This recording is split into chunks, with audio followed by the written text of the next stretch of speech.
Alrighty, welcome back everyone. We just talked about the month of July and how I think it's going to be a crazy one around college football. Whether you want to talk about conference realignment or recruiting or the house settlement or college football 25, there's going to be incredible stuff happening all across the sport, and it feels like one that's going to define the sport for years to come. So definitely we'll break down all of the stuff that you need to know as it kind of unfolds this month. But let's get into Notre Dame and let's break down all of this stuff that has happened over the last couple of years since Marcus Freeman took over for Brian Kelly. Obviously, as you remember back in 2021 with that absolutely crazy coaching cycle, Brian Kelly made his way down to Baton Rouge to coach the LSU Tigers, and a lot changed in Notre Dame very quickly. They had some staff changes, obviously, but they kept the most important guy in-house, and that was Marcus Freeman. That was one of the reasons that Notre Dame fans weren't quite as broken up as you probably would be if you lost a coach like Brian Kelly. It's because they knew this guy was right in the wings, ready to take over, and he's done just an incredible job over the first 2 years. Obviously, have had some hiccups here and there. Obviously, losing to Marshall is not necessarily the way that he wanted to start his tenure, but a 9 and 10 win season to start is about as good as you can ask for. And obviously, a lot of things had to be figured out there. The biggest among them was the quarterback position. That has not been necessarily Notre Dame's strength by any means over the last little bit. It's been something that's kind of held them back over the last couple of years, and that started to change pretty much the second that Marcus Freeman walked in the door. It felt like the recruiting took it up a notch, but also going into the portal and finding some guys while they wait for the recruiting battles to kind of reap the rewards of these quarterbacks that they might just be winning over in the recruiting world. But obviously, bringing in Sam Hartman to last year's team was absolutely huge. It gave that team some confidence. It gave that team a steady hand at the helm, and obviously didn't necessarily have the season that they expected, but had a really, really solid season and got better from a year ago, especially on the defensive side of the ball, and did a lot of really good things. And I think a lot of the worries that I had about Sam Hartman throughout the year last year had a lot to do with some of the wide receiver talent that was on that team. So I think this obviously is going to be another step forward this year, and they got another guy that's going to be incredible leading them. Riley Leonard is one of the best quarterbacks in the country. When he was healthy at Duke, he was just absolutely incredible and runs an offense really, really efficiently, and definitely someone that they can entrust to run this offense really effectively. And I think he's likely on kind of the same wavelength as Sam Hartman. Obviously a better athlete, so different styles of play, but I do think he's going to give him really good play. I also think they have better wide receivers than they did a year ago, so that obviously raises the floor of what this kid can do this upcoming year, and the floor is already really high for someone like Riley Leonard. So really, really like him. I think he's someone that definitely can bring Notre Dame where they want to be, which is in the playoff and possibly competing for a national title. But frankly, I think it gets better after that. I think CJ Carr is the start of that. If you have heard really anything out of Notre Dame over the spring or the summer months, you've heard about this kid because he is everything that they talk about. He is as, highly touted of a guy as I've seen at Notre Dame in quite some time. I think he's someone that the ball just explodes out of his hands. Everything is very, very comfortable for him, and I think sitting behind Riley Leonard for a year is going to be hugely important for his development. But also, right after CJ Carr, they'll have Deuce Knight waiting in the wings, and this is one of the best quarterbacks in this class. Obviously, someone that will be huge for them, and definitely someone that can do just about anything you need him to do. The arm is absolutely ridiculous on this kid. He's a little bit more of a dual threat than CJ Carr, although not necessarily his biggest trait. His biggest trait is obviously that arm and just how impressive he is with it, but it's insane what he's been able to do, Marcus Freeman that is, in bringing in some of the quarterbacks he's been able to bring in and will be able to bring in over the next couple of years. And I think it's the last rung of the ladder for Notre Dame. They've done a lot of really incredible things when Brian Kelly was there and in the years since, but they got to get over that next hump. And the quarterback play has been kind of the thing in Notre Dame for quite some time that has held them back just a little bit. But Marcus Freeman is doing everything in his power to make that not a problem going forward, and he's doing a great job across recruiting. Deuce Knight is obviously a huge piece of this, but he's had top 12 classes and is going to get to a top 5 class over the next couple of years. Currently sit number 4 in the country this class with Deuce Knight in it, and also brought in guys from the portal that are absolutely huge. Chris Mitchell being probably the main among them at wide receiver.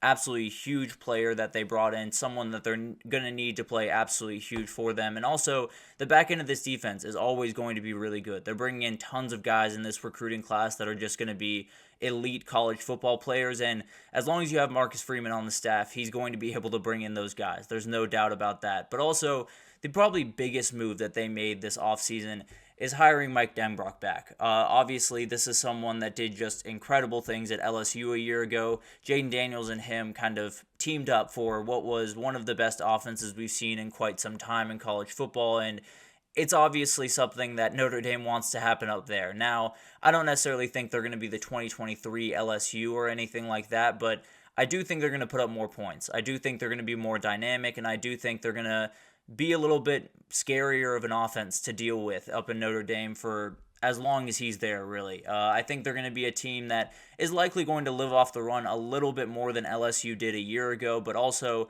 you still have that quarterback run game that you can kind of play around with. Obviously, it won't be quite as dynamic as it was with Jaden Daniels because not a lot of things are, but Riley Leonard is more than capable with his legs and absolutely can make some big plays. So this Notre Dame team in the past couple of years has been a team where if they catch the right team on the right day, they can put up a really good performance, but they're winning games, 24-10 or 17-14, although they lost a game to Ohio State 17-14 this past year. But regardless, I think this hiring gets them to a place where maybe they win some games 38-35, or better yet, 38-14. So I think they're going to be a team that is going to be scarier on offense pretty much across the board. I think the run game is going to be a Notre Dame run game. They're going to have a good offensive line. They're going to have a good running back, and Mike Denbrock can absolutely call some run plays. But I do think the passing game is going to take some steps forward, not only this year, but over the next couple of years. I think this is one of the most impactful hires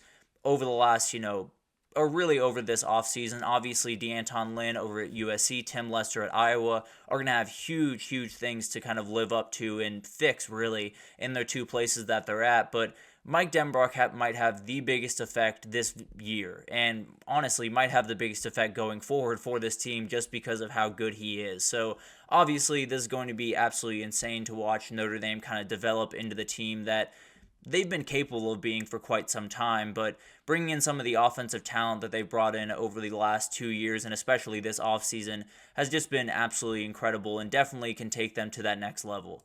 And then finally, obviously, the 12-team playoff definitely favors Notre Dame. Let's just be honest, they play a schedule that is pretty manageable most years. It's not necessarily super easy all years. This year is definitely manageable. There's no two ways about that. They can definitely handle this schedule and go undefeated against it. There's no two ways. I mean, they absolutely can beat A&M in the opening week. They absolutely can beat Florida State later in the year. And beyond that, you do have Louisville. You do have some other teams that you might have to worry about a little bit. But overall, Notre Dame's going to just be more talented, be more physical than most of the teams on their schedule. So it'll be fascinating to kind of watch that unfold. But I promise you, Notre Dame did not sign this playoff agreement without knowing what it was doing. They knew that they were going to get into this 12-team playoff most every year as long as they handled their business. I think I've talked about it on here before, but if they don't go at least 10-2 this year, they shouldn't even be thought about going in. And frankly, if they don't go 11-1, I'm not sure if I would have them as a top 12 team in the country. Because of that schedule, it's not necessarily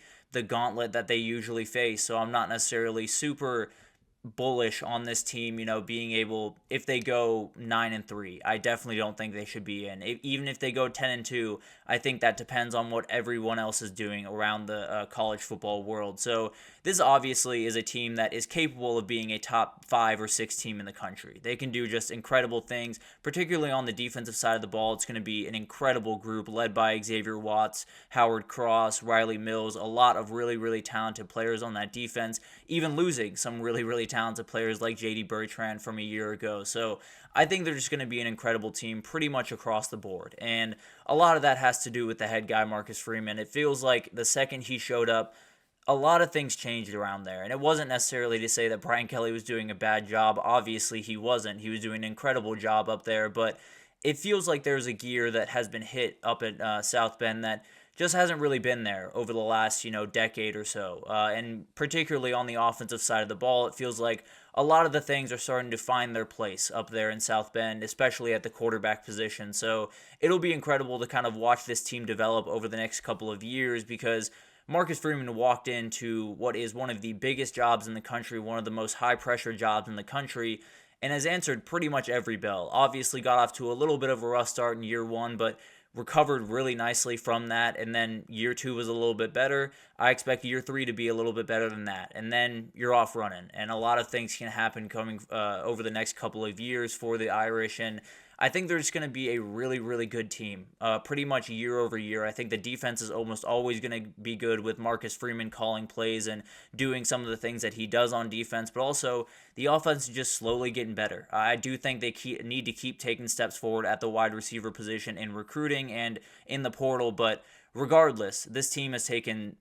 the big step forward that they hadn't for quite some time, which is get elite quarterbacks on your roster and let the rest of it kind of fall into place. So obviously adding Sam Hartman a year ago made them a much better team than they would have been. Riley Leonard this year, the exact same, but CJ Carr and Deuce Knight, I think, is where the show really starts, I guess. I definitely think they're capable of doing some stuff this year that will be really impressive, but I think if they're going to lift a national title while Marcus Freeman's there, it's likely going to be under one of the two quarterbacks that are coming up over the next couple of years. So it'll be fascinating to kind of watch this unfold. Marcus Freeman's one of those guys that every time you hear something new about him, you get even more excited about what this guy can be in college football, and he's at the right place for it. There's going to be tons of eyes on him and his team, and if they can, meet expectations this year and the coming years, they're going to be able to lift national titles. There's no two ways about that, whether it's overall recruiting, whether it's, portal recruiting, or just everything in between, coaching moves and all of that stuff. It feels like everything is just moving in the right direction for Notre Dame, and they're already in a really good spot. So a lot of things can happen very quickly over there, and they are one of the teams that absolutely can win a national title this year. So it'll be fascinating to watch this team this year, but also over the next couple of years with Marcus Freeman at the helm. But let's take our second break here, and when we come back, we're going to talk about the playoff and talk about maybe the SEC and Big Ten do not get what they want from this playoff. Maybe they don't get all of the teams that they want in and absolutely dominate the field in this playoff. And what happens after that will be a very, very interesting thing to watch. So stick with us, and we'll be right back with that.